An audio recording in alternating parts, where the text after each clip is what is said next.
Bonjour à toutes et à tous. Merci d'avoir résisté à l'appel du printemps qui se fait très pressant ces jours par ces belles chaleurs pour venir nous rejoindre ici.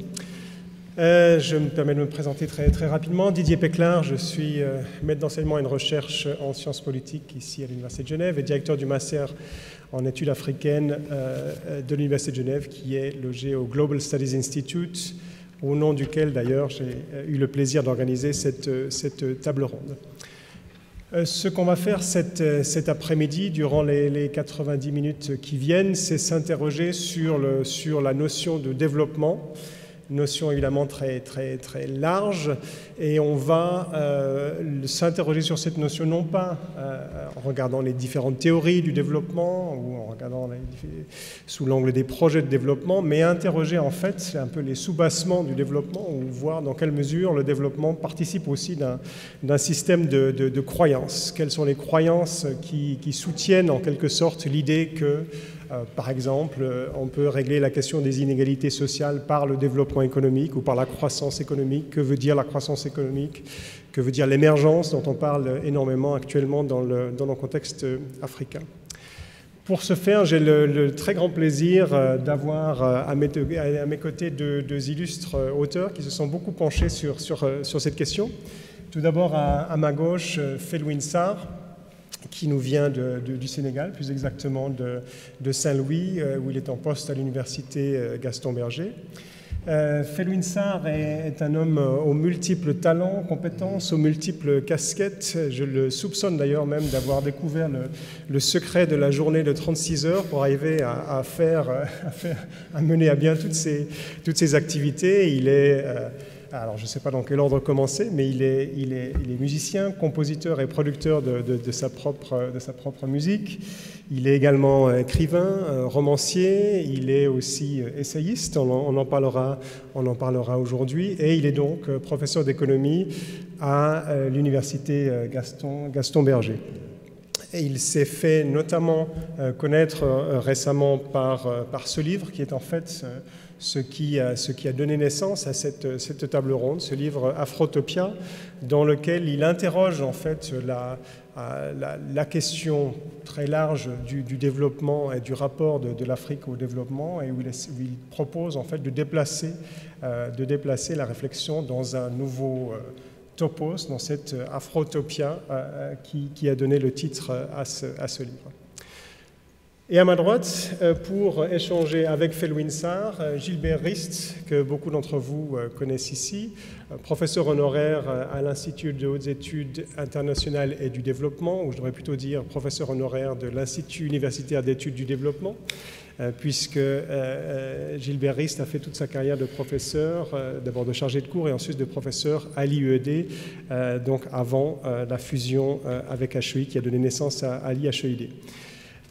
Gilbert Rist a lui aussi porté de nombreuses casquettes tout au long de sa carrière, et la raison principale pour laquelle il est ici aujourd'hui, je le remercie aussi d'avoir accepté cette invitation, c'est qu'il a été un des premiers penseurs critiques de la notion du développement, de la notion de croissance à partir du début des années 70, l'auteur de plusieurs livres, dont le développement, histoire d'une croyance occidentale, qui en est à sa 4e réédition aux presses de Sciences Po à Paris, donc qui a été réactualisé plusieurs fois et qui pourrait encore l'être, ou en tout cas l'éditeur souhaiterait qu'il le soit, mais Gilbert me disait tout à l'heure qu'il estime avoir déjà assez réactualisé ce travail. Mais c'est un travail qui est évidemment fondateur pour beaucoup de la pensée sur le développement, et qui a aussi nourri un certain nombre d'entre nous qui avons passé entre les mains de Gilbert Rist comme étudiants il y a de ça quelques années. Donc merci infiniment à tous deux d'être là aujourd'hui. Je me réjouis vraiment des échanges que nous allons pouvoir avoir. Juste quelques mots sur la façon dont on va s'organiser. On a réparti comme ça la discussion en 3 thèmes principaux que j'introduirai très rapidement. Felwine et Gilbert vont réagir sur chacun de ces thèmes et ensuite je vous donnerai la parole publique pour un petit moment comme ça et on essaiera d'être très strict sur le temps pour terminer à l'heure dans 90 minutes. Le premier, je vous dis rapidement les thèmes, comme ça si vous avez des questions et que vous voyez qu'elles portent sur un autre thème, vous pouvez les reporter. Dans la première partie, on va s'interroger sur les croyances, la croyance actuelle en l'émergence, la croyance sur le développement. Dans un deuxième temps, on abordera la question de l'africanisation du développement, entre 2 termes. Est-ce qu'il y a une voie africaine, si vous voulez, voie E, avec un E africaine au développement? Et ensuite, on se posera la question des lieux, quels sont les lieux appropriés, pour faire croire à ces versions éventuellement ou visions alternatives du développement.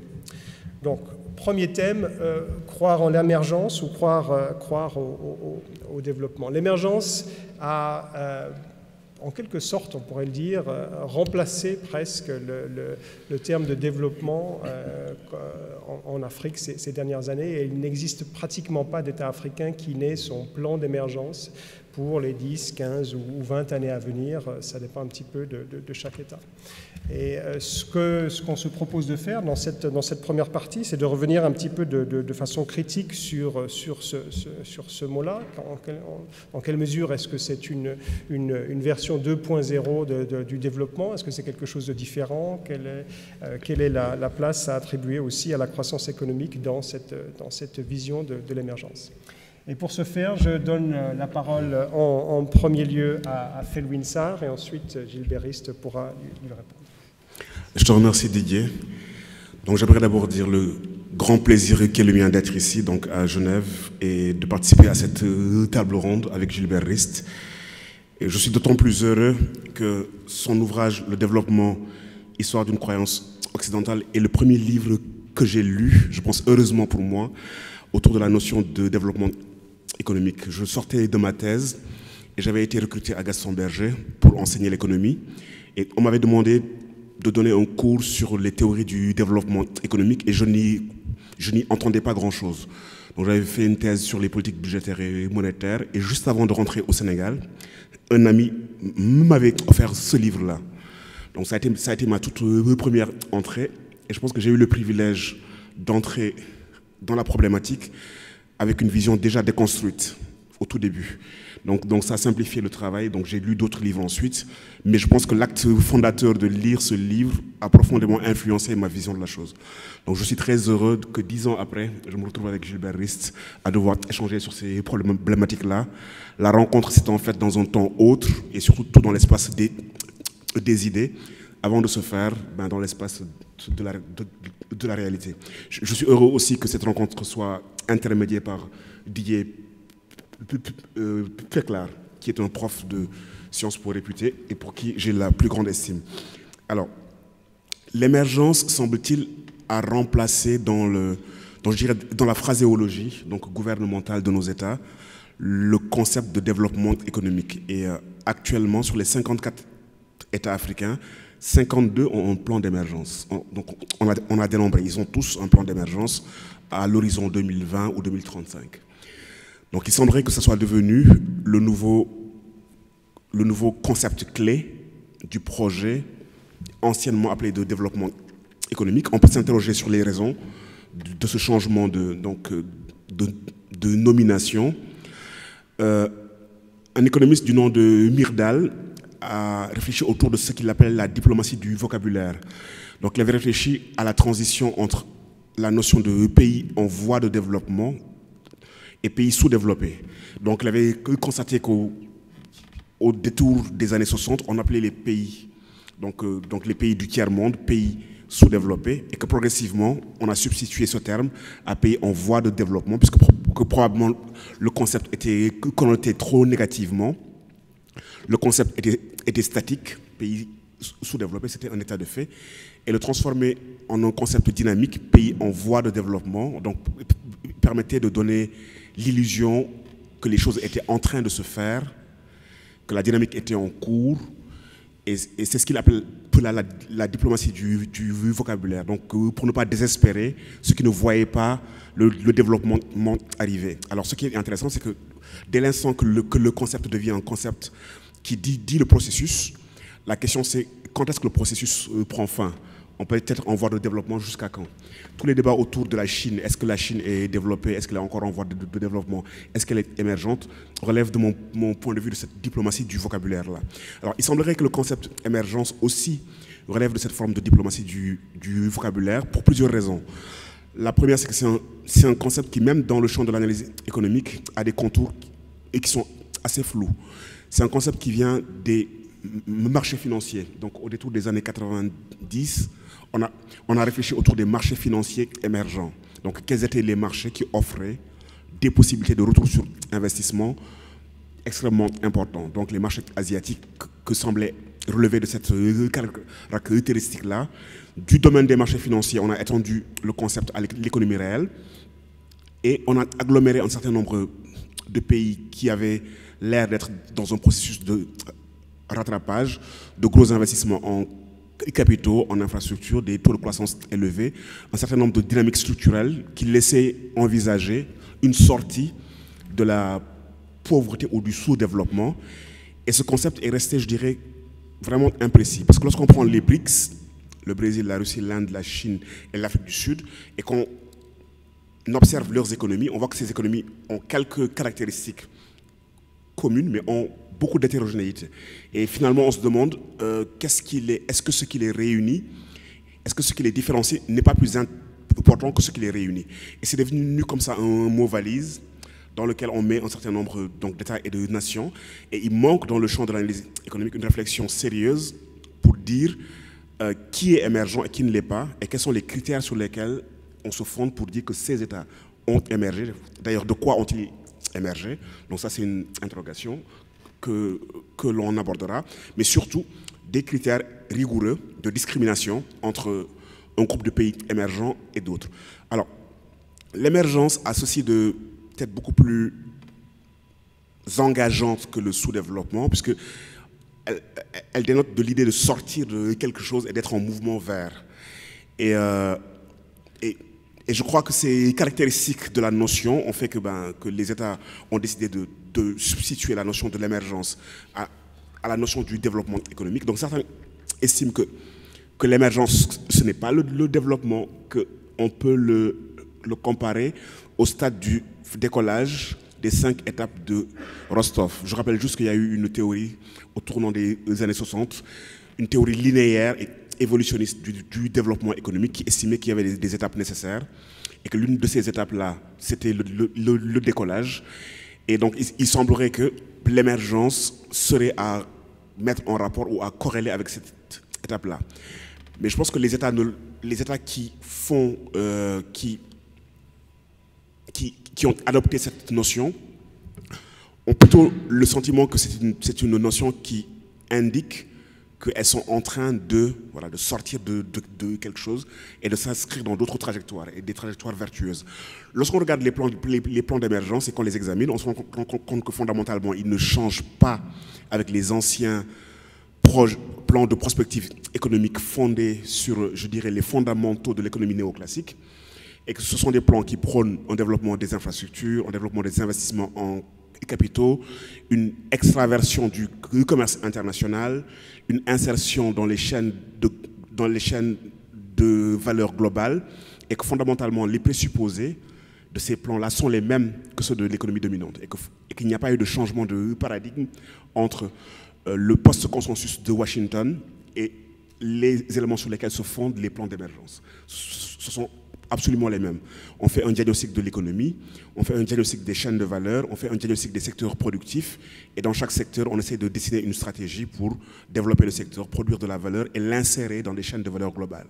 Et puis, il y a un certain nombre de grandes orientations qui sont les mêmes, classiques, que l'on a déjà vues dans les propositions de modèles de développement économique que l'on reprend. Et selon le pays, on met une dose de social ou pas dans le plan d'émergence. Mais fondamentalement, lorsqu'on les regarde aussi, elles ont une caractéristique, c'est que c'est à peu près les mêmes plans qui sont répliqués dans les 5 autres pays. Donc, dans tous les... Dans presque tous les contextes, vous prenez le plan Gabon émergent, le plan Sénégal émergent, le plan Maroc émergent, vous allez vous rendre compte que l'ossature est la même, elle est absolument la même, et que les hypothèses implicites sont absolument les mêmes, et que fondamentalement c'est un cadre qui est posé et qui est répliqué, je ne dirais pas à l'infini, mais qui est répliqué, et qui est de temps à autre endogénéisé, mais sa dimension réplicable, elle est beaucoup plus importante que ses spécificités. Alors, l'émergence remplace la notion et je pense que au Sénégal, lorsqu'on figure l'émergence, c'est intéressant, il y a 3 flèches qui vont vers le ciel. Comme ça, il y a une flèche rouge, bleue et blanche et qui indique la chose qui décolle et la chose qui va vers le ciel. Et je pense que l'iconographie est aussi importante. Donc, et tous les références implicites de cette iconographie-là contribuent à la croyance que voici un plan qui va faire décoller. Alors, la question que je pose, c'est de quelle nuit émerge-t-on pour aller vers quel jour? C'est d'abord ça la première interrogation qui est la mienne. Et la seconde, c'est pour émerger, il faut accepter que l'on est immergé. Déjà pour émerger, à mon avis, si vous êtes sur une plaine et une montagne, vous n'émergerez pas, quoi, parce qu'il faut peut-être émerger d'un lac ou d'un océan. Et si vous êtes sur une géographie qui est aride, comment est-ce que vous émergez? Donc, je raconte cela juste pour dire qu'en fait, dans ces propositions, je dirais sémantiques, il me semble qu'il y a un habillage économique sophistiqué, il y a une forme de modélisation qui est derrière, voilà, il y a une prospective, mais que fondamentalement, ce qui me semble le plus important, c'est les références implicites du concept. Que signifie le concept? Qu'est-ce qu'il dit? À quoi se réfère-t-il? Et à quoi il renvoie dans l'espace des représentations. Et je pense que c'est ça qui est le plus important, et que les États le savent et qui jouent là-dessus.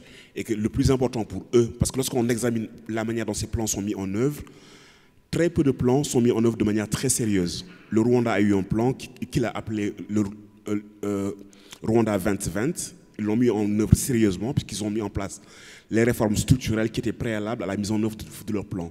Lorsque vous observez les autres plans, vous vous rendez compte que les États, une fois que le plan est vendu, une fois que le plan rentre dans la phraséologie gouvernementale, une fois qu'ils ont réussi à lever quelques fonds ou à engager des promesses pour le financer, ils ne mettent pas en œuvre sérieusement les réformes structurelles préalables au plan et ils passent leur temps à vendre le concept au lieu d'en faire un concept opératoire. Et d'ailleurs, la plupart des plans ils échouent moins dans leur structuration que dans leur mise en œuvre. Lorsque vous observez les plans, vous vous rendez compte qu'ils peuvent être plus ou moins bien faits, mais que le problème se pose toujours au moment de sa mise en œuvre réelle et opératoire. Et une mise en œuvre qui demande de la rigueur, du suivi et des préalables. Et vous vous rendez compte que dans le temps, il y a quelque chose qui se délite, et il y a quelque chose qui n'est pas vraiment là, et que pour ce qui me concerne, l'analyse que j'en fais dans le cas circonscrit du Sénégal, que j'observe avec beaucoup d'acuité, c'est que c'est juste devenu un concept qui donne l'impression que l'on fait des choses, que l'on s'agite autour, qui est un concept programmatique, mais qui n'est pas vraiment une proposition de transformer fondamentalement l'économie de manière structurelle. Ceci en dépit des réserves que l'on peut avoir sur le plan Sénégal émergence. Donc je ne veux pas être plus long sur l'émergence. Et je te rends la parole, Didier. Merci beaucoup. Merci Felwine. Apparemment, pas grand-chose de nouveau sous le soleil, ou en tout cas derrière le concept. Je ne sais pas si Gilbert sera d'accord avec ça.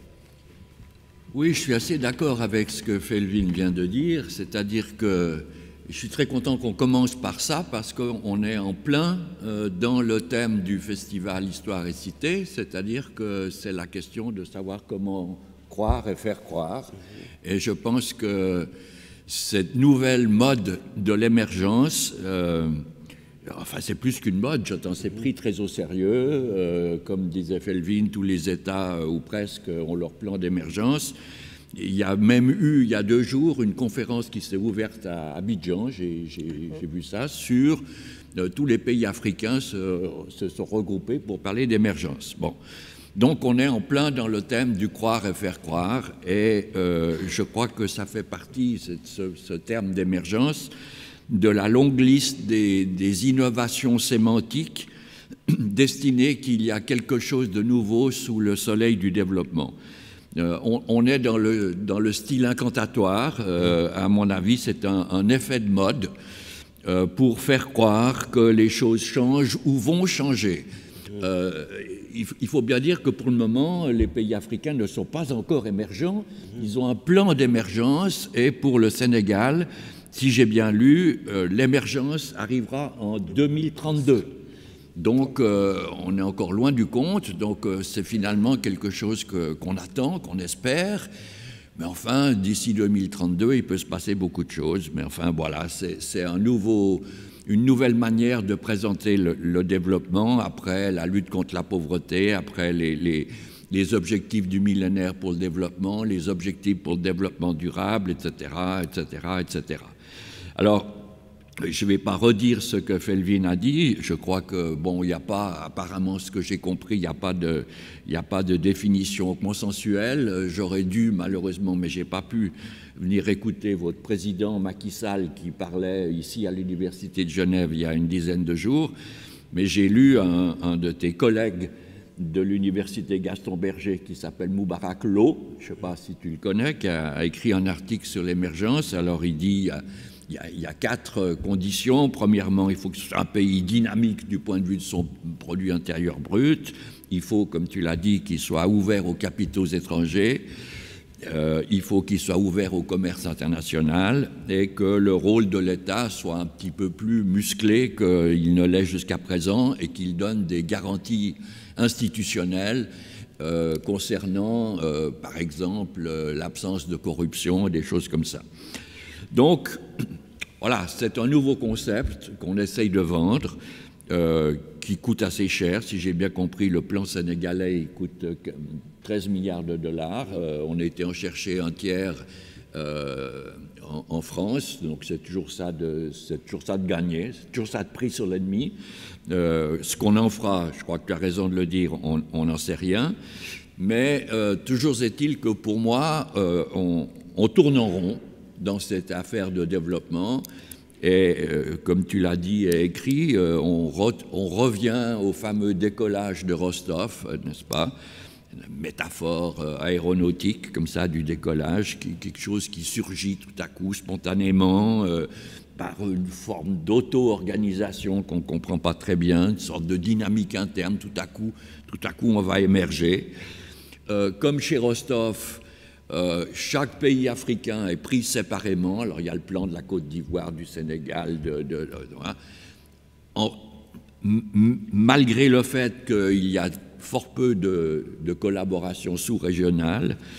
Et puis cette émergence en même temps favorise les pays qui ont une rente de situation sur tel ou tel produit, notamment des produits de base.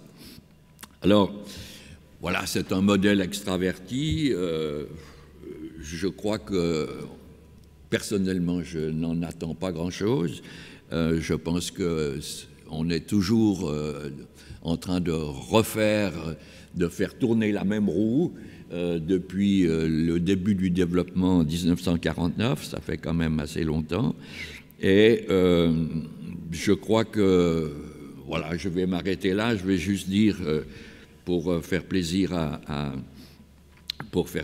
Felwine, je crois que vous devriez retourner à un slogan qui a fait fortune au Sénégal il y a quelque temps, qui s'appelait SOPI. Le changement. Et SOPI, ça voulait dire ça suffit, il y en a marre. Et le changement aussi. Hein? Le changement. Oui, changement. Donc voilà, on est de nouveau dans le SOPI. Oui. Mais je crois que tu as raison aussi d'écrire dans ton livre qu'il faut cesser de faire du passé des autres notre propre avenir. Et je crois que c'est ça qu'on est malgré tout en train de faire toujours avec ce système de développement, c'est de prendre le passé des autres, en l'occurrence des Européens, pour l'avenir des Africains. Voilà. Merci à tous les deux. Donc, comme je le disais, on va prendre peut-être 2 questions maintenant. Et pendant que le micro commence à circuler et que vous préparez vos questions, moi, j'ai juste, pour rebondir sur vos 2 interventions, une chose qui est ressortie très fortement, par exemple, du discours du président Macky Sall la semaine passée ici, c'est l'émergence comme une prise de pouvoir, ou en tout cas plutôt prise d'initiative par les États africains dans la question du développement. Donc, c'est présenté aussi comme tel, c'est-à-dire que ce sont nous, en tant qu'États africains, qui maintenant investissons dans notre propre développement et qui, justement, ferions quelque chose de différent. En fait, si on reprend juste rapidement l'histoire de ce plan d'émergence au Sénégal, il semblerait que le président sénégalais aurait été au Maroc et qu'il aurait été impressionné par les réalisations en termes d'infrastructures. Et donc il leur a demandé comment ils ont fait. Donc ils lui ont dit qu'ils avaient un plan d'émergence et c'était un plan que le cabinet McKinsey avait mis en œuvre. Et l'État du Sénégal a contracté avec le cabinet McKinsey qui lui a fait un plan. Et quand ce plan est arrivé, il y a eu une résistance du ministère de l'économie et des finances et des institutions gouvernementales pour accepter ce plan-là. Et ils ont dû déployer des trésors d'ingéniosité pour faire adhérer les individus autour de ce plan. Au Maroc aussi, il y a eu une forme de rébellion. Et je pense que les économistes du Maroc ont énormément critiqué le plan et ont pu se réapproprier le plan. Donc ça veut dire qu'au fond, ce n'est pas une réappropriation de la production de prospective, c'est des cabinets internationaux qui ont des plans déjà faits et qui les vendent aux États à prix d'or. Et les États prennent ces plans-là, donc les reliftent et vont aller chercher des fonds, donc lever des fonds. Donc oui, ce ne sont pas les plans d'ajustement structurel, ni les documents stratégiques de réduction de la pauvreté, ni les OMD, mais c'est encore des productions qui ne sont pas des productions endogènes.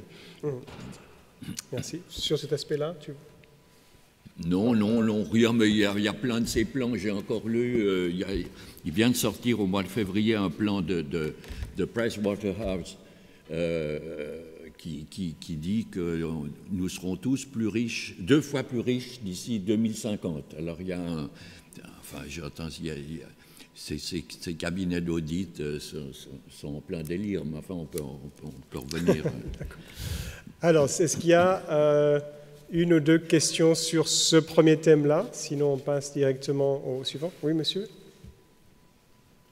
Je vous demanderai peut-être de vous présenter très brièvement pour nos interlocuteurs. Voilà, c'est M. Thiam, président de MIGRAF, Association d'immigration africaine. Je voulais poser une question à Felwine. J'apprécie beaucoup son intervention. Je voulais juste, concernant la mise en œuvre des différents plans émergents, et sous le rapport de l'efficacité et de l'efficience, il me semble que le Rwanda est très différent du Sénégal. Est-ce que vous pouvez en dire un peu plus? Merci. Merci. On prend peut-être une deuxième question s'il y en a une. Sinon, je passe directement la parole à Felwine. Ouais, monsieur.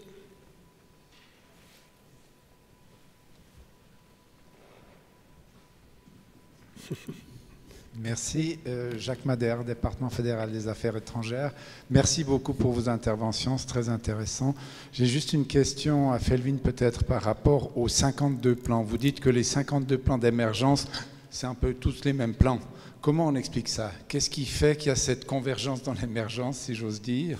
Et pour Gilbert Rist, en tournant en rond, comment on peut prendre la tangente? Pardon? En tournant en rond, comment est-ce qu'on peut prendre la tangente? C'est la grosse question, hein? Merci pour ces questions. Felwine? Alors, le plan du Rwanda, il est différent en ceci que c'est vraiment une production endogène. Les Rwandais ont mis 2 ans à élaborer leur plan. Bien sûr, le président rwandais a comme, je dirais, benchmark l'Asie du Sud-Est et les dragons. Donc, il est très inspiré par ce qui se fait là-bas. Mais ils ont pris le temps de discuter avec les différents acteurs de l'économie rwandaise et de les associer à la production du plan. Parce que j'ai été au Rwanda durant 5 semaines pour discuter avec les économistes et voir justement comment ils avaient mis en œuvre leur plan et comment ils l'avaient produit. Donc non seulement il y a eu un vrai travail de débat en interne avec les acteurs. À l'époque, c'était Donald Kaberuka qui était ministre de l'économie et des finances. Donc ils ont travaillé le plan et une fois qu'ils l'ont travaillé, ils l'ont traduit en Kinyarwanda. Ils en ont fait une version allégée et ils sont repartis voir les acteurs à la base pour disséminer le résultat du travail. Donc du coup, il y a une appropriation du plan qui est importante puisque les acteurs ont été parti pris du processus de production de ce plan-là. Et une fois qu'il avait été fait, on est retourné vers eux pour disséminer le produit final. Deuxième élément qu'il faut rajouter, je pense que l'État rwandais, il tranche de nos États dans ce sens où on sent chez lui une forte volonté de mise en œuvre des politiques qu'il dessine. Après, on peut débattre sur les raisons historiques ou pas, mais en tout cas, voici des gens qui sont tournés vers la réalisation efficace et efficiente des objectifs qui se donnent. Et toute l'administration est tendue vers la réalisation de ces objectifs-là. Au Rwanda, lorsque les gens vous parlent de l'État, là, je parle juste de la dimension économique, on vous dit, l'État, le président, he cares and deliver. C'est-à-dire qu'il délivre et ils prennent soin. C'est un État qui est tourné, en tout cas, du point de vue de l'éducation, de la santé et de l'économie, vers les besoins des populations. Et quels que soient les débats qu'on peut avoir sur la dimension politique, démocratique, ouverture ou pas ouverture, autoritaire ou pas, tout le monde s'accorde que sur l'économie et sur le fait de délivrer du bien-être social, c'est un État qui est vraiment tendu vers ça. Pour les nôtres, j'ai vraiment le sentiment, parce que j'ai observé, une fois que le plan avait été fait, comment est-ce qu'on le mettait en œuvre. Déjà, on a mis en place un bureau d'opérationnalisation et de suivi du plan Sénégal émergent. Dès que vous observez l'architecture de ce bureau, les compétences qui ont été convoquées pour articuler le plan, les gens qui dirigent, vous vous rendez compte tout de suite qu'il y a très peu de chances que les choses fonctionnent. Parce que le casting n'est pas un bon casting déjà. Donc ça, c'est un premier temps. Et lorsque vous observez 2 ans après le plan, quels sont réellement les efforts qui ont été faits en termes de réforme pour pouvoir le rendre opérationnel, il y en a vraiment, on ne voit vraiment pas grand-chose. A contrario, il y a toute une phraséologie folklorique. Lorsqu'on fait un pont, on dit que c'est le pont de l'émergence. Lorsqu'on fait un bout de route, on dit que c'est la route de l'émergence. Et voilà. Et c'est devenu comme ça un item qui tourne. Mais on ne sent pas réellement les investissements dans le budget de l'État pour cela et les réformes institutionnelles nécessaires pour le mettre en œuvre. Donc, voilà. Alors, pourquoi est-ce que les plans sont identiques? Pour la plupart, je pense que c'est parce qu'elles sortent de la matrice d'un même prescripteur.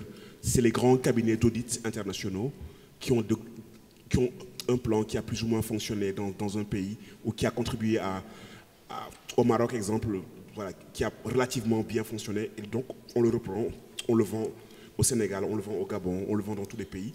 Et les pays reprennent ce plan-là et en reprennent les principales hypothèses, la principale structure, et selon le rapport de force entre la négociation des acteurs, la société civile, les économistes, les administrations, le plan est plus ou moins endogénéisé. Mais les hypothèses fortes qui le structurent, elles demeurent les mêmes. Mais ça veut dire aussi qu'il y a une croyance dans le projet que l'économie néolibérale dominante propose comme espace de prospérité, et que fondamentalement les États ont adhéré à cette idée qu'il faut des capitaux, qu'il faut du commerce international extraverti, il faut un certain nombre de préalables pour décoller économiquement, et qu'il y a une croyance dans la matrice qui est proposée comme étant la seule qui est en mesure de répondre aux besoins. Cette croyance est d'autant plus forte que cette matrice est présentée comme étant le secret de la réussite des autres. Donc regardez les dragons, regardez la Chine, regardez les BRICS. Voici les étapes qui sont mises en œuvre. Donc ces étapes sont nécessaires et il faut les emprunter. Merci. Il y avait une autre question qui était posée, mais je me permets de prendre le pouvoir en tant que modérateur, parce que finalement, elle fait une parfaite transition pour la suite. Vous demandiez en fait comment est-ce qu'on peut prendre la tangente pour éviter de répéter comme ça, de rester dans le même raisonnement qui tourne en boucle.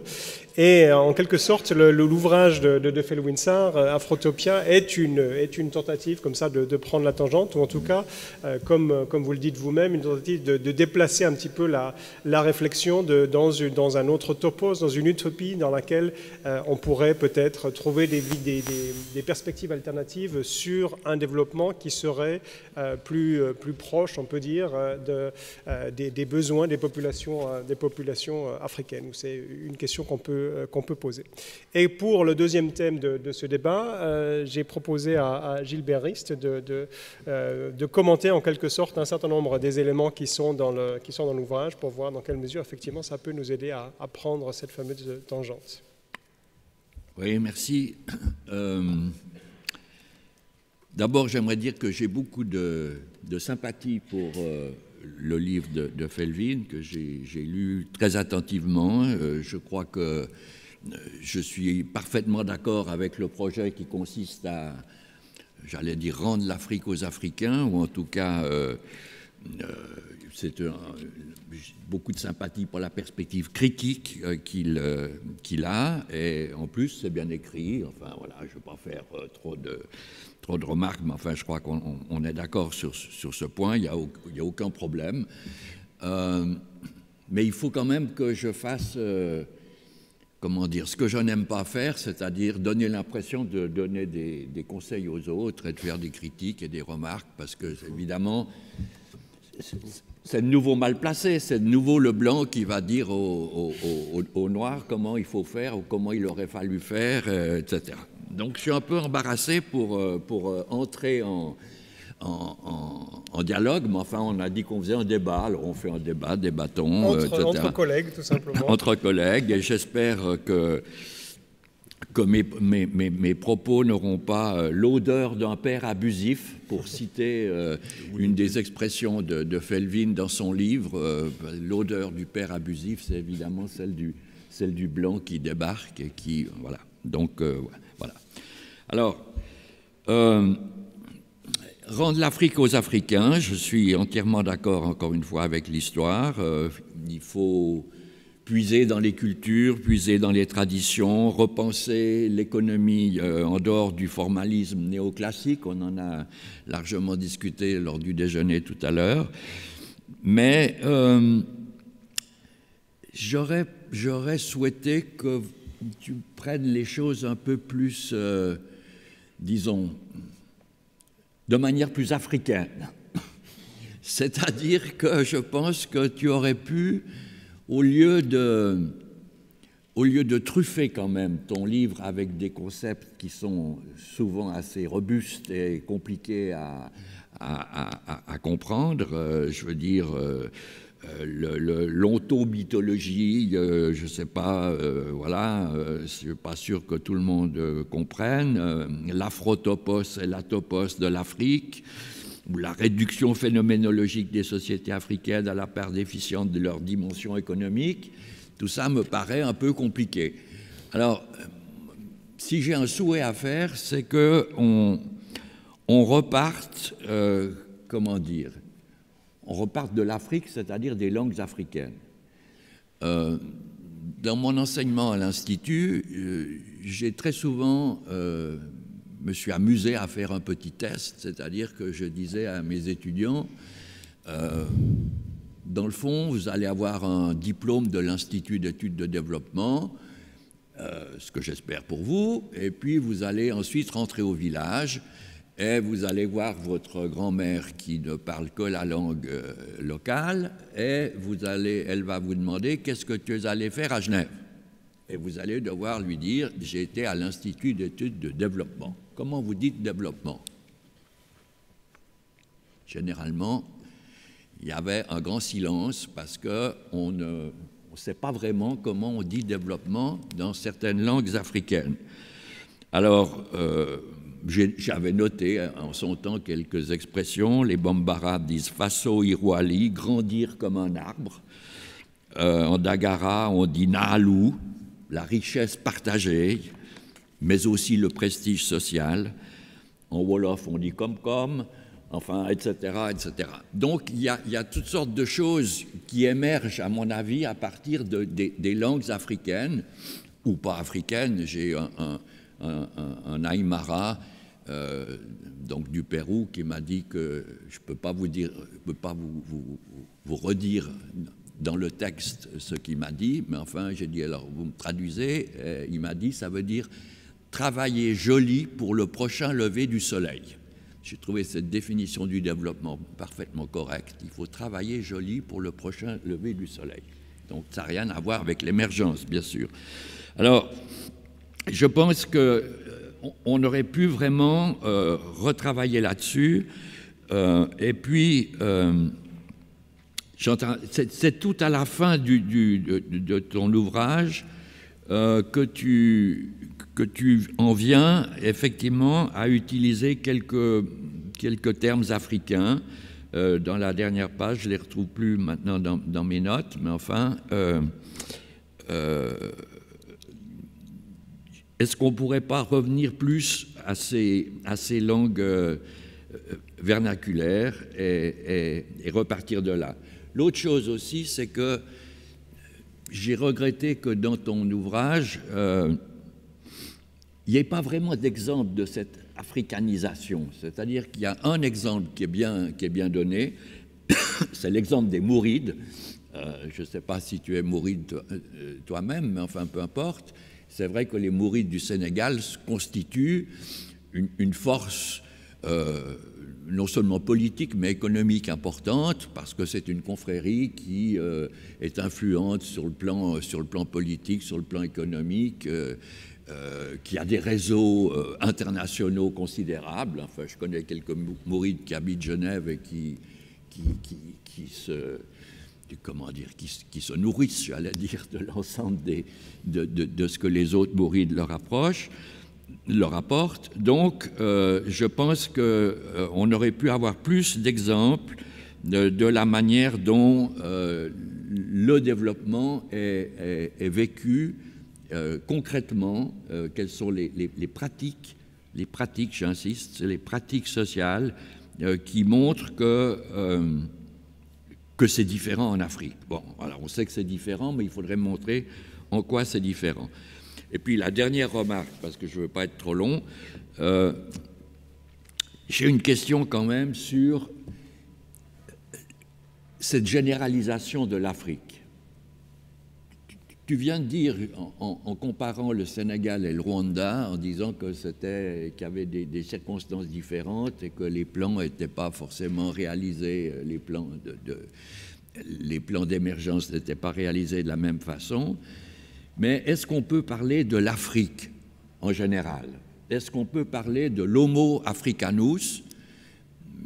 Même en parlant latin, je ne suis pas sûr qu'on arrive à mettre tous les Africains dans le même sac, si vous me permettez l'expression. Donc là j'ai quand même un problème. Je me rappelle avoir passé une fois un mois en Afrique du Sud avec un collègue sénégalais, et il n'a pas cessé de me dire pendant un mois « Ah, mais ici, on n'est pas en Afrique ». Bon, alors évidemment, c'était l'Afrique du Sud, mais enfin, c'était après Mandela, ou pendant Mandela, plus exactement. Donc, ce n'était pas vraiment le problème de l'apartheid qui l'ennuyait, mais il n'était pas à son aise parce qu'il n'avait pas l'impression d'être en Afrique. Bon, mais c'était quand même l'Afrique du Sud. Alors, est-ce qu'on peut comme ça généraliser et puis dire l'Afrique, voilà, quelques remarques que je voulais faire. Merci beaucoup, très bien, le débat est tout à fait lancé. Felwine. Je te remercie Didier. En fait, le propos global, c'est de dire, voilà, déplaçons le regard et probablement la question du développement économique à l'occidental, elle est réductrice. Et si on a vraiment envie d'envisager les choses, il serait peut-être souhaitable d'avoir une vision beaucoup plus large qui consiste à interroger quel est le projet de société ou de civilisation que nous pouvons articuler. Et dans ce projet, il y a bien sûr une dimension économique, mais vraisemblablement il y a une dimension culturelle, il y a des dimensions symboliques, il y a des dimensions politiques, et il y a une réflexion sur comment on articule les différents ordres, l'économique, l'écologique, le politique. Donc, sortir de la lorgnette de l'économisme et voir plus large. Mais lorsqu'on a envie de faire un tel projet, on se rend compte que les nations africaines, bien qu'elles soient diverses, elles sont toutes emprisonnées par des téléologies ou ce que j'appelle des injonctions civilisationnelles. Vous allez partout en Afrique, vous allumez votre téléviseur à 20h, je vous mets au défi de dénombrer le nombre de fois que vous allez entendre le terme développement au journal du 20h. Tous les chefs d'État estiment qu'ils doivent engager leur pays dans le défi du développement économique. C'est leur principal télos, c'est leur principale téléologie. Quand ce n'est pas ça, c'est la démocratisation. Quand ce n'est pas la démocratisation, c'est la modernisation d'une Afrique ancienne, traditionnelle, qui doit entrer de plein pied dans la modernité. Et les pays ont adhéré à ces concepts-là comme étant les finalités de leur aventure sociétale.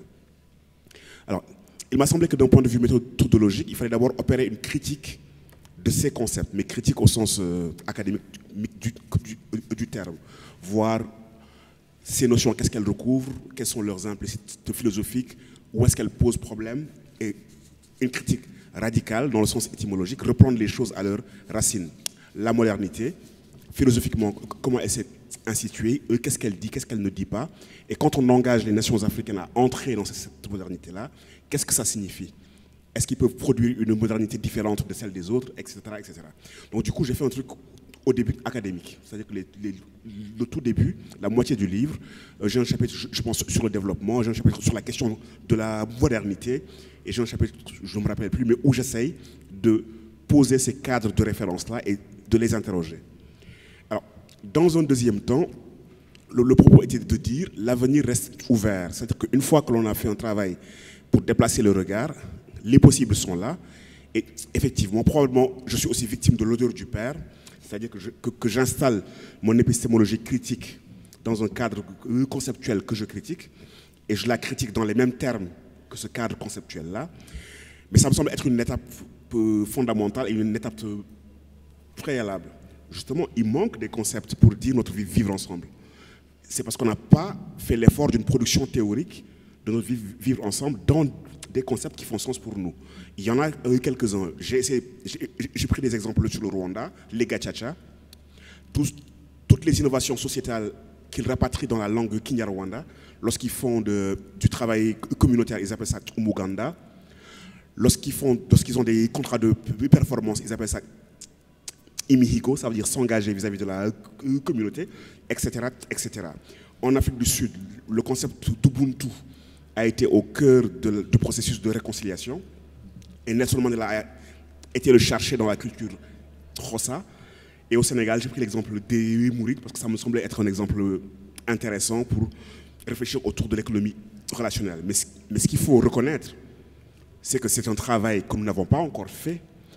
C'est pour ça que dans un chapitre vers la fin, je prône une forme de décolonisation épistémologique et un chapitre qui s'appelle « Habiter sa propre demeure » où je demande aux chercheurs africains de refaire le travail, y compris dans les langues nationales, et d'aller extraire des propositions, des catégories signifiantes qui sont issues des matrices culturelles des peuples qui les interrogent. Et ces catégories-là existent à condition de faire l'effort d'aller vers ces cultures, d'aller vers les ressources linguistiques et culturelles de ces cultures et d'essayer de les extraire. D'ailleurs, un philosophe sénégalais du nom de Mame Moussa Diagne a écrit un article dans lequel il interroge comment appelle-t-on le développement en Wolof. Donc l'article existe. Et il disait que chez les Toucouleurs, le terme qu'ils utilisent, c'est un terme qui veut dire se reprendre et s'élever. Le terme qui est plus proche.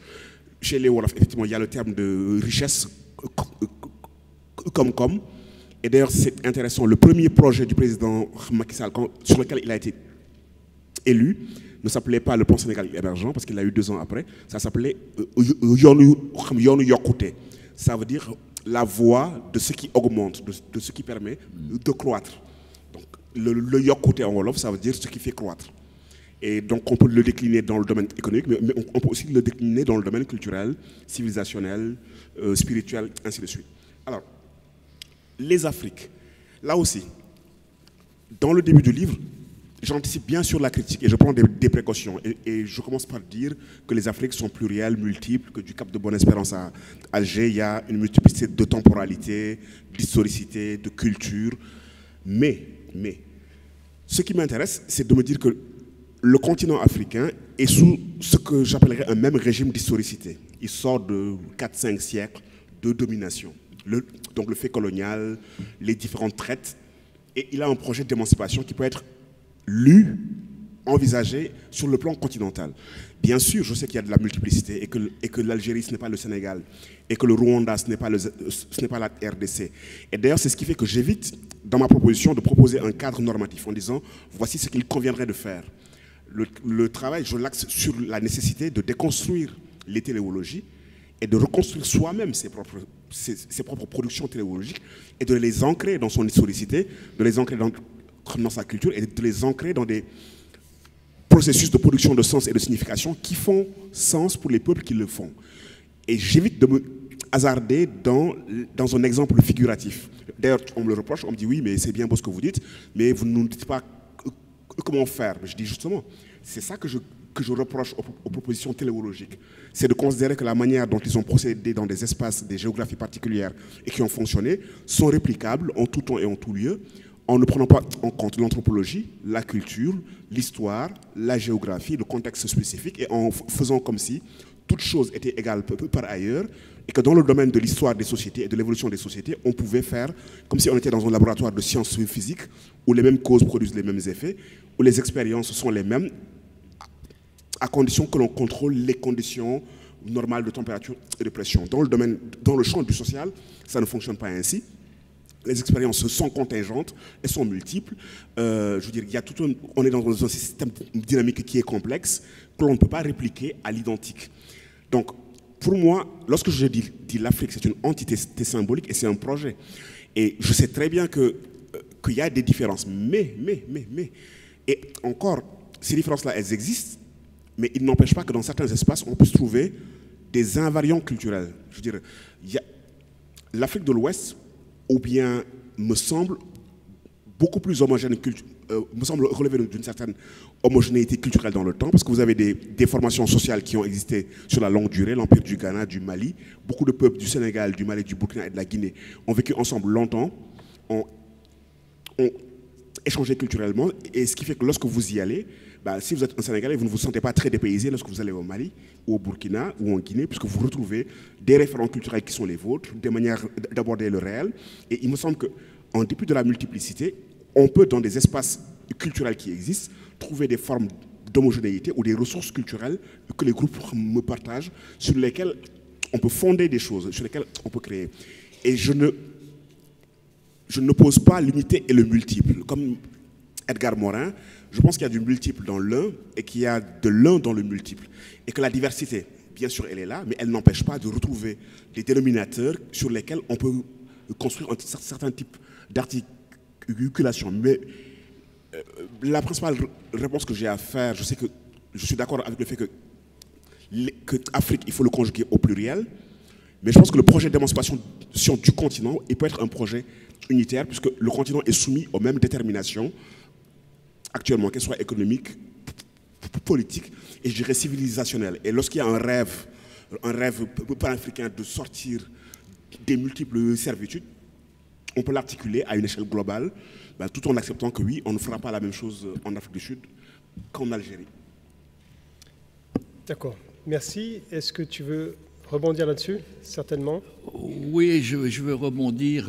Non, mais on est fondamentalement d'accord, bien entendu. Donc, c'est juste, j'aimerais juste faire une remarque, parce que ça me tient à cœur, c'est que effectivement, tu as fait, à juste titre, une critique de l'économie dominante néolibérale qui est un carcan pour la réflexion, etc.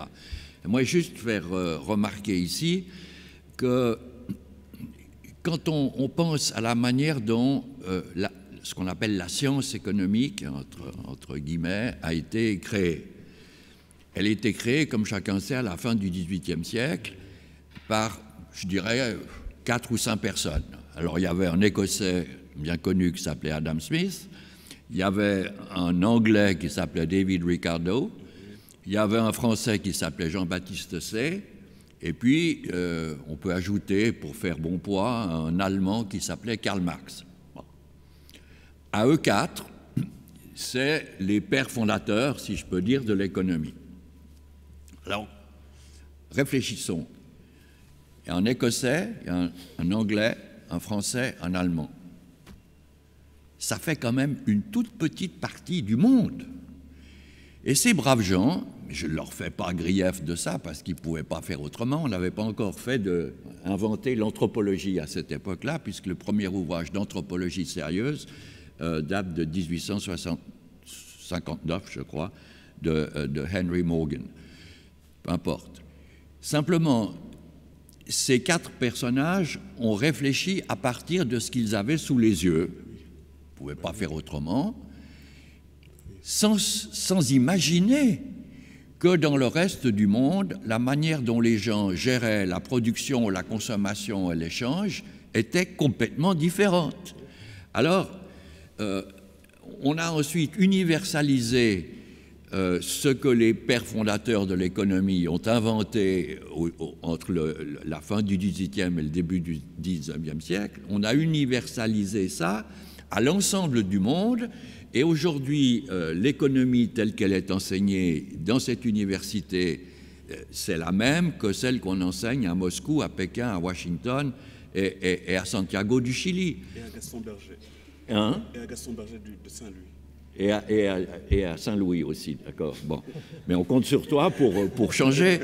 Mais ce que je veux dire, c'est qu'il y a là une aberration historique qui fait qu'aujourd'hui, tout le monde est pris dans ce carcan et que, précisément, une des tâches des non-européens, si je peux faire cette mauvaise amalgame, ce serait précisément de renouveler l'économie. Et on en parlait au déjeuner, je ne veux pas trahir les petits secrets qu'on s'est livrés, mais j'aimerais que tu reviennes à ce que tu as dit sur la manière dont ta mère gérait son argent, parce que je trouve que c'est précisément une manière africaine, si je peux dire, une manière spécifique que nous ne connaissons pas, et par conséquent, ça nous changerait quand même, et ça ouvre des perspectives, à mon avis, que j'aurais voulu trouver dans le livre. J'aurais voulu que tu parles de ta maman dans le livre, voilà.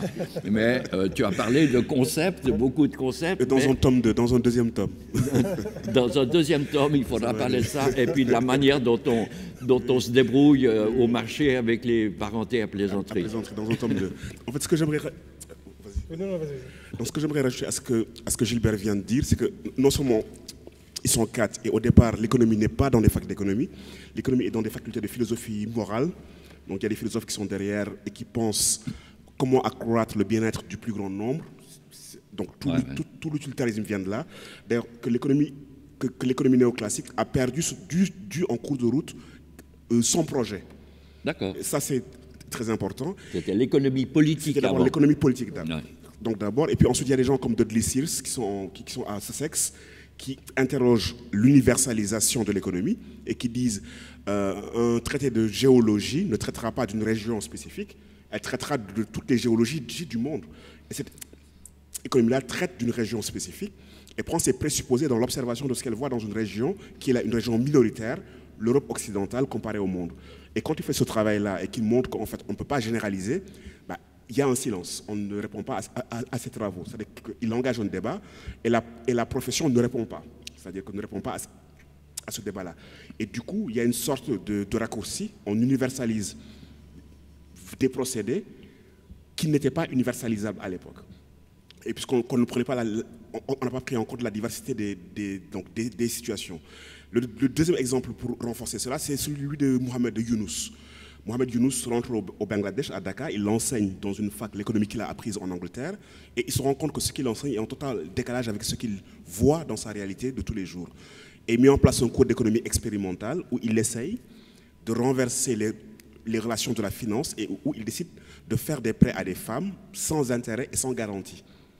Et il joue à ce jeu-là. Et puis il se rend compte que ces femmes la remboursent, contrairement à toute la théorie de la finance classique qui dit que lorsqu'on n'a pas de garantie, on ne rembourse pas, qu'il y a de l'asymétrie d'information. Et il se rend compte que dans les faits, il y avait ici un agir économique qui était absolument différent de ce que la théorie enseignait. Et toute la microfinance naît de cette histoire-là. Donc c'est juste pour donner un second exemple de la multiplicité des pratiques économiques et de l'agir économique dans des espaces hors Europe.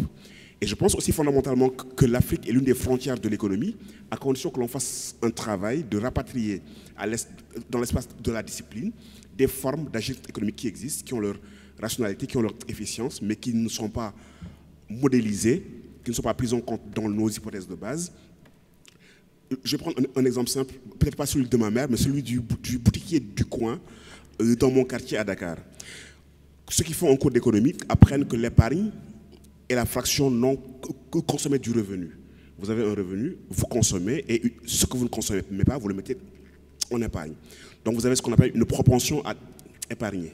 Donc on essaie d'évaluer la propension à épargner 0,2, 0,1, 0,5, 0,4. Quand vous êtes à Dakar dans un quartier populaire, à partir du 10 du mois, aucune famille n'a plus les moyens. On va chez le boutiquier et on remplit un carnet. Le boutiquier vous prête, il vous prête à crédit. Donc vous êtes toujours dans de la désépargne, c'est-à-dire que votre propension à épargner est négative. Et votre épargne n'est pas la fraction non consommée du revenu. Vous êtes toujours dans un cycle de désépargne. À la fin du mois, vous venez rembourser ce que vous aviez emprunté en proportion et il réouvre le cahier. Et le prochain mois, vous êtes encore en train d'emprunter pour que vous consommiez. Toutes les fonctions de consommation qui décrivent le processus ne prennent pas en compte ce fait. Ne prennent pas en compte que ces populations-là sont en désépargne constant.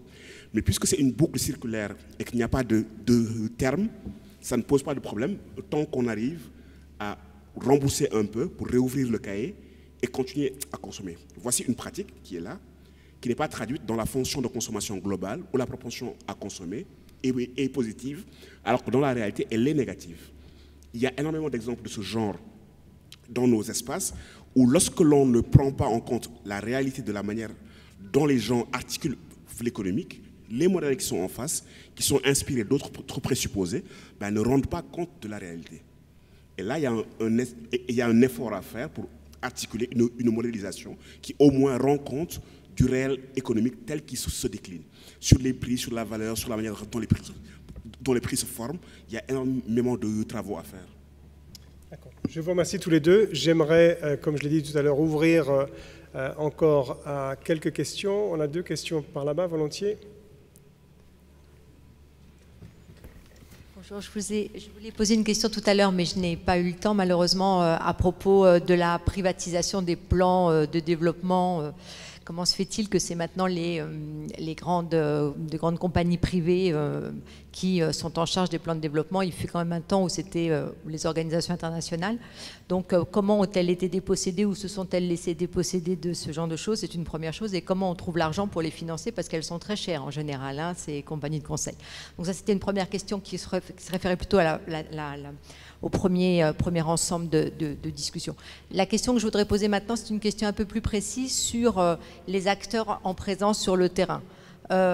Pour faire une nouvelle économie ou une économie alternative, pour repenser la manière dont les Africains répondent en fait à un certain nombre de défis, ou ce qu'ils voient comme un certain nombre de défis, ou ce qui est vu par l'extérieur par un certain nombre de défis. Quel est le personnel sur place? Quels sont les gens qui sont en charge de ça? Tout à l'heure, on faisait une comparaison entre le Sénégal et le Rwanda. Au Rwanda, c'était mieux qu'au Sénégal, etc. Probablement qu'il y a en fait au Rwanda des élites qui ont été formées d'une autre manière. Enfin, en gros, je voudrais savoir quel est le personnel sur place qui peut prendre en charge ce type de questions et qui peut faire changer les choses, comment il a été formé, d'où il vient, etc. Merci. On prend directement une autre question, monsieur. Oui, bonjour, Emmanuel Reynaud, ancien sociologue et ancien fonctionnaire international. Ma question est assez différente. Je voudrais d'abord dire que j'ai lu le livre de Falvin Sarr avec beaucoup d'intérêt. J'aime beaucoup son livre, en fait. Et il y a un aspect qui n'a pas encore été évoqué et qui, je trouve, est important dans son livre, c'est de retourner la perspective de développement, et notamment dans sa conclusion où il questionne ce que pourrait apporter l'Afrique justement aux pays industrialisés, de questionner le développement à partir de la crise du développement dans les pays industrialisés, dans les pays soi-disant développés. Et s'il pouvait nous donner un peu des indications sur ce que l'Afrique dont l'humanité sort, comme il le rappelle bien dans son livre, pourrait léguer aujourd'hui à l'humanité technicienne qui est dans une crise de sens profonde, et ce que l'Afrique, qui nous donne quelques éléments, ce que l'Afrique pourrait nous apporter justement, prendre une autre perspective que la perspective habituelle du Nord, disant au Sud ce qu'il faut faire. Je crois que le Sud, et c'est ce qu'il nous dit en partie dans son livre, que le Sud peut montrer au Nord qui est perdu actuellement en fait, et les pays émergents qui ont vraiment émergé comme la Chine sont dans une situation notamment écologique catastrophique, et je pense que l'Afrique, et c'est ce que je retire notamment de son livre, parce qu'il est très riche, mais que l'Afrique a à nous apprendre. Et si vous pouvez nous dire quelques mots là-dessus. Merci. Merci. Je vous laisse déjà répondre à ces deux questions. Alors c'est plutôt Felvin, moi j'ai rien à dire sur ce sujet. Parce que... Mais sur les acteurs, sur les plans d'émergence. Donc rapidement, sur les plans d'émergence, Je pense que ce qui s'est passé après la critique de l'après-consensus de Washington donc, sur les plans d'ajustement structurel et qu'à la faveur d'une évolution dans la discipline en économie, on a réintroduit l'État. Donc, vous vous rappelez de ce texte de Stiglitz, La Grande Désillusion, qui signe, d'un point de vue théorique, le retour de l'État avec un certain nombre d'arguments.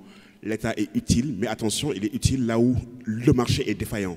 Ce n'est pas une autre théorie de l'État, c'est l'État comme agent qui vient pallier les défaillances du marché, mais on considère quand même que le marché demeure le principe régulateur le plus efficient, mais de temps à autre, il défaille. Et là où il défaille, ben, il faut que l'État soit là.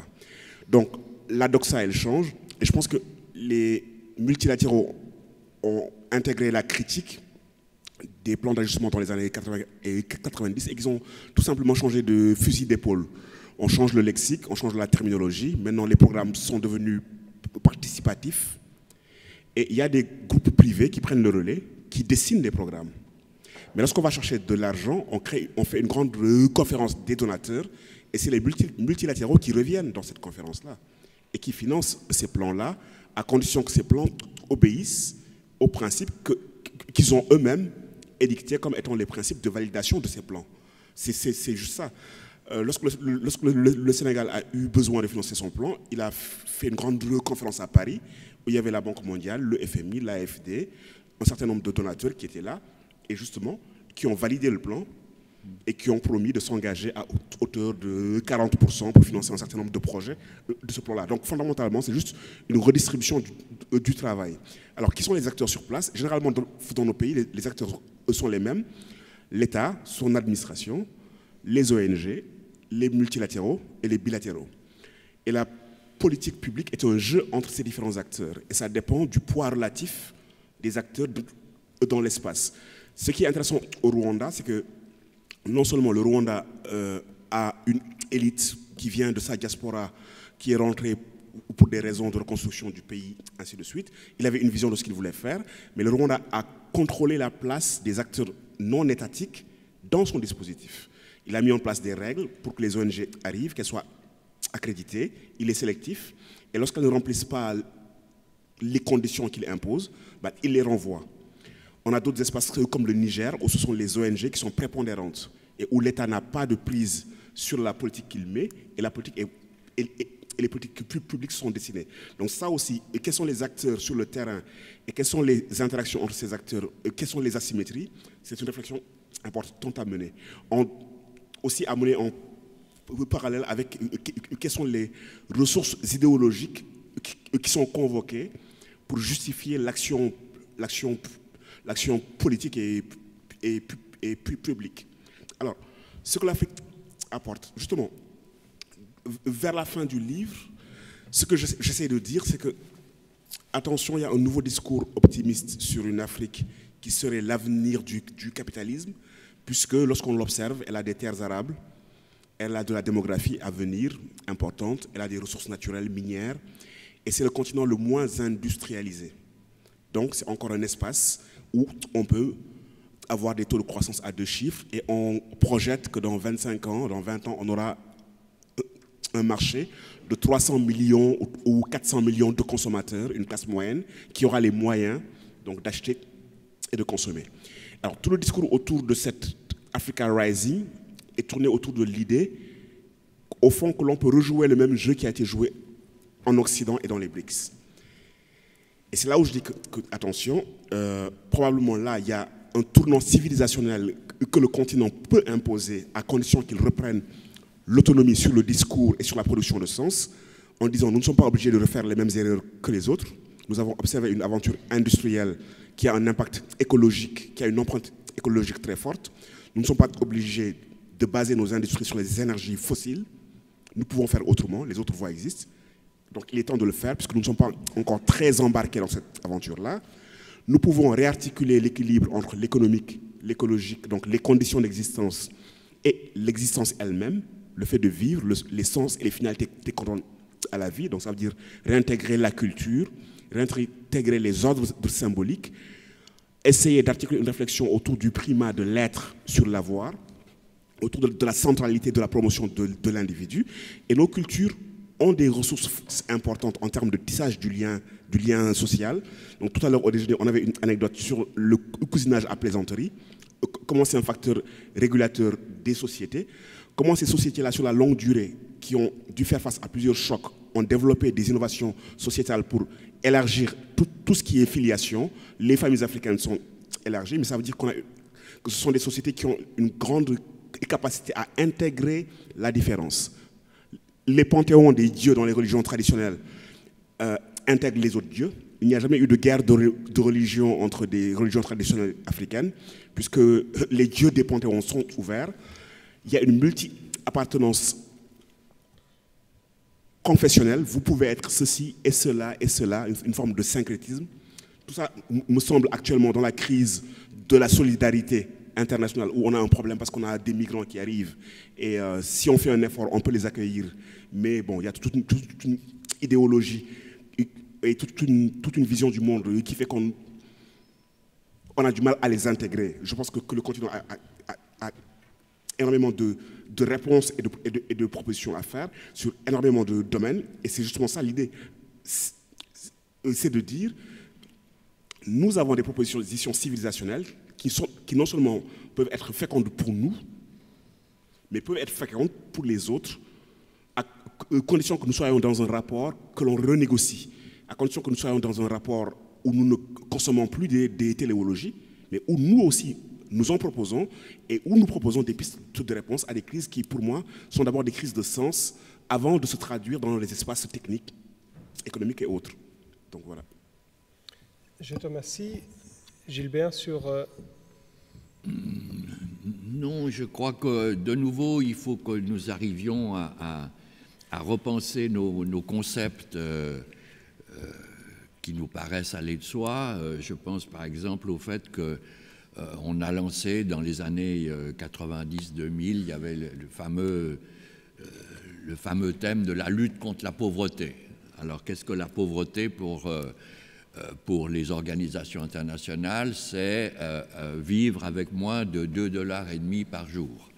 Bon, c'est un truc complètement absurde, je veux dire, parce que la pauvreté, ça n'est pas, elle ne se calcule pas en dollars par jour et par personne. La pauvreté, c'est un rapport social. Donc, on est toujours pauvre par rapport à quelqu'un de plus riche et on est toujours riche par rapport à quelqu'un de plus pauvre. Par conséquent, éliminer la pauvreté, c'est juste quelque chose qui, en soi, est impossible puisqu'on est dans un rapport social. Et ça me rappelle ce que disait un autre de mes amis sénégalais, qui s'appelle Emmanuel Dione. Il disait, un pauvre chez nous, on ne sait pas très bien ce que c'est, un pauvre, s'il fallait le définir, c'est quelqu'un qui n'a personne auprès de qui il peut aller chercher du secours. Donc un pauvre, c'est un orphelin social. Et effectivement, en Afrique, devenir orphelin social, c'est quelque chose qui est rarissime, sinon impossible. Par conséquent, on pourrait très bien dire, à partir de là, il n'y a pas de pauvres en Afrique. Mais enfin, c'est pas la définition de la Banque mondiale.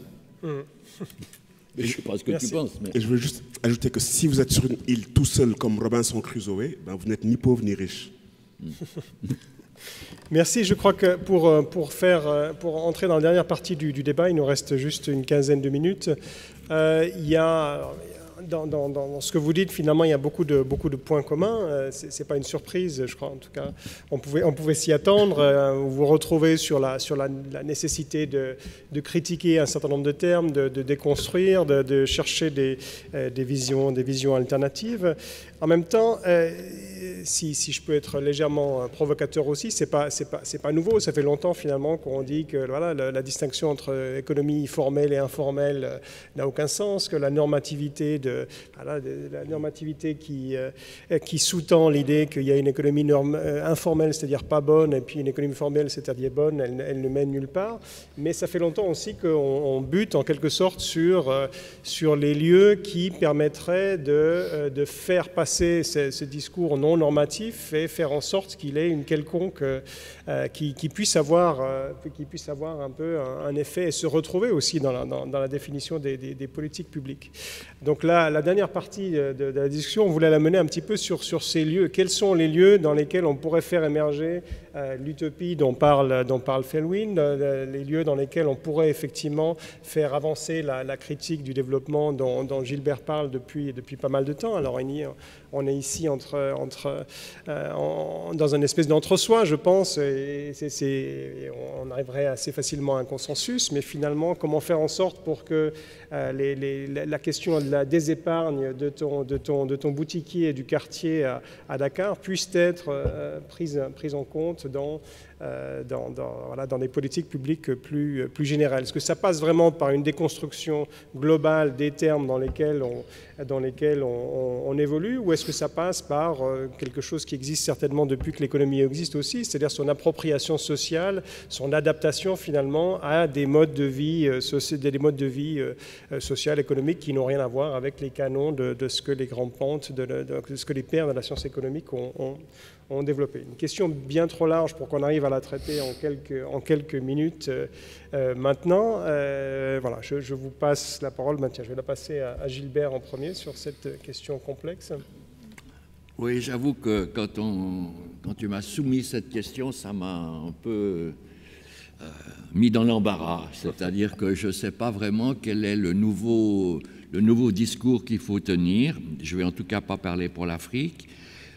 Mais j'ai l'impression que pour ce qui nous concerne, nous autres membres des pays riches, je crois que le scénario auquel nous devrions songer, ça n'est pas tellement le scénario du développement ou de l'émergence, mais c'est plutôt le scénario de l'effondrement.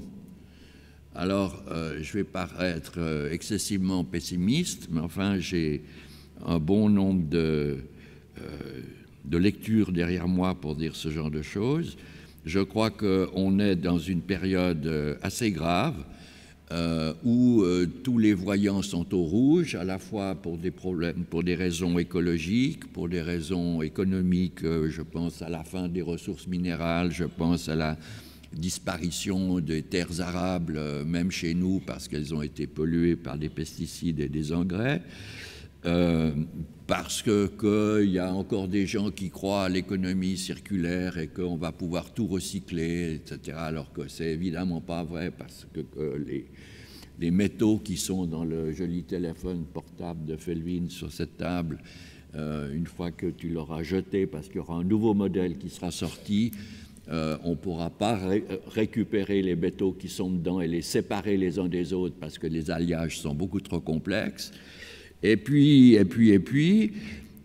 pour revenir à ce rapport que je mentionnais tout à l'heure de Pricewater, qui dit que nous serons 2 fois plus riches en 2050, tous, hein, y compris les Africains, j'entends, là, ce n'est pas seulement les Européens, mais c'est l'ensemble du monde, les Chinois, etc., on sera 2 fois plus riches.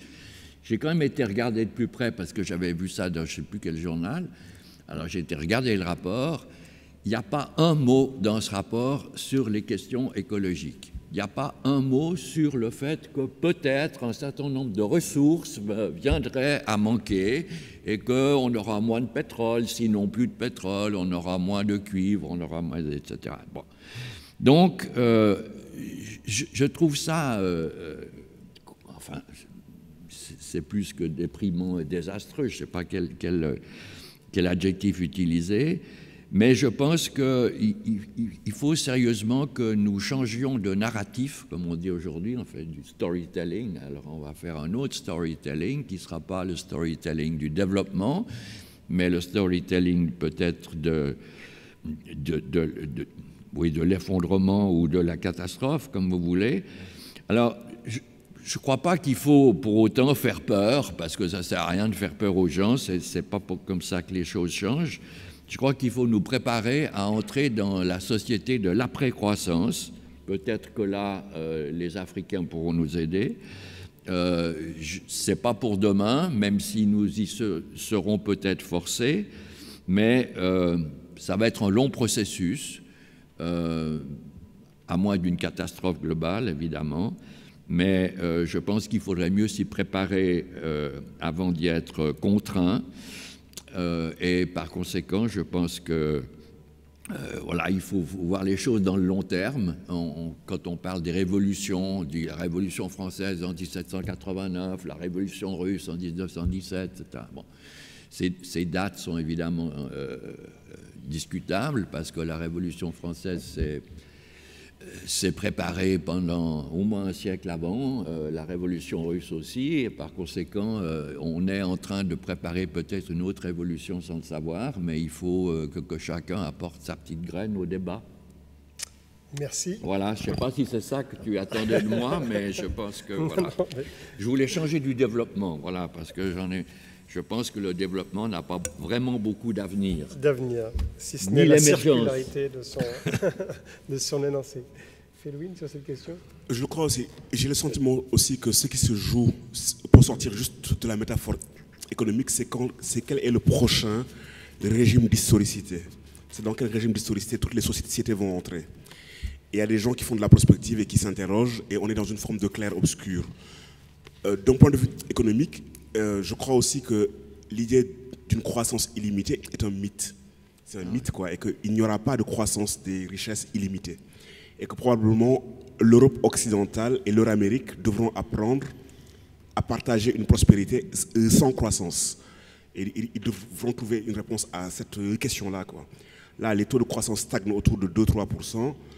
Ils ne retrouveront plus des taux de croissance à 2 chiffres et ils devront interroger cette histoire-là. Du point de vue du continent africain et de ce que l'on appelle les Suds globaux, la question se pose différemment. Justement, il y a des espaces de croissance qui sont encore importants, mais la question pour moi est de ne pas rejouer le match tel qu'il a été joué et d'apprendre justement des limites de ces aventures-là.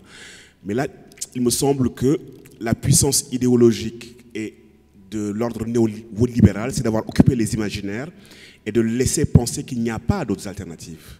Et c'est ça sa grande force, c'est qu'on a du mal à imaginer l'alternative. Et il me semble qu'il y a un travail d'abord à faire sur cette puissance imaginaire-là. Et c'est là où je pense que le travail dans les académies, dans les arts, dans les discours, dans les ordres de la représentation est fondamental pour justement dégager donc l'horizon et simplement indiquer que l'histoire des hommes est vieille et ancienne. Cette forme d'organisation de l'économique est une émergence à un moment donné de l'histoire. Elle va croître et puis elle va décliner. Et les hommes trouveront d'autres formes pour prendre le relais comme ils ont toujours fait. Et que l'histoire, elle ne commence pas là et elle ne s'arrête pas là. Et si on réinscrit la réflexion dans le temps long, on se rend compte que comme tout ce qui émerge, grandit, croît, décline et se renouvelle. Et qu'il y a toujours une genèse renouvelée des choses. Donc je pense que là-bas, les ressources de la culture, de la poésie, des ordres symboliques sont fondamentaux pour nettoyer la manière dont nos imaginaires sont absolument occupés par un discours qui est hégémonique et qui est tellement hégémonique que non seulement il voile le réel qui est en train de se faire, et c'est ça, comment sommes-nous en mesure de voir là où le réel craque, là où le réel se fissure, et je pense que là-bas c'est absolument fondamental que les gens qui font œuvre de penser et d'imaginer fassent un travail important. Deuxième élément que je vois, c'est se fonder sur les pratiques sociales. Dans nos espaces, il y a des économies qui sont populaires, qui sont fondées sur une socioculture, qui trouvent des réponses, qui sont là sous nos yeux, mais que nous ne voyons pas, sur lesquelles nous ne réfléchissons pas, puisque nous les avons nommées informelles, nous les avons catégorisées, et nous avons estimé que tout ce que nous avons à faire, c'est de les rentrer dans un cadre normatif qui est valorisé. Et je pense que là, si on change de regard sur ces pratiques-là, on peut peut-être entamer une réflexion sur les possibles de ces pratiques et voir quelles sont les pratiques qui peuvent être, je n'aime pas le terme, mais optimisées, ou bien sur lesquelles on peut se fonder pour apporter des réponses intelligentes à des problématiques qui se posent. Voilà. Merci beaucoup. Je ne sais pas si les 5 minutes de débat qui nous restent ou les 7 minutes de débat qui nous restent suffiront à trouver les réponses à toutes ces questions, mais essayons de libérer les imaginaires dans les quelques minutes qui nous restent pour continuer ce débat, si tant est que vous souhaitez le continuer. Oui ? Attends, le micro arrive. Non, c'est parce que c'est enregistré, c'est pour ça que...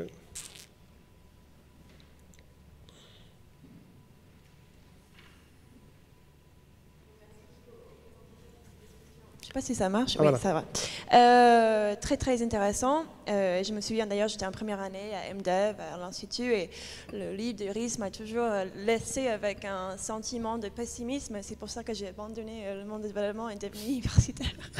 Mais du coup, en fait, pour cette question d'alternative, tant qu'on est dans un système économique global, comment réfléchir en fait sur l'alternative si on est toujours et du coup à quel niveau est-ce que pour vous le renouvellement ça se lie forcément avec une crise démocratique, enfin la fin du système capital global parce que j'ai toujours du mal à savoir comment on peut imaginer un autre moyen de faire. Donc c'est une chose le discours hégémonique, hégémone, mais au fond on est tous liés, on est tous attachés au marché en quelque sorte, même si on n'est pas forcément conscient, on n'a pas forcément un regard là-dessus. Donc voilà, comment changer cet ordre global tout en ayant le système capitaliste qui survit. Merci. S'il y a une autre question, oui. Je suis désolé, monsieur, c'est tout à l'autre bout, on fait courir.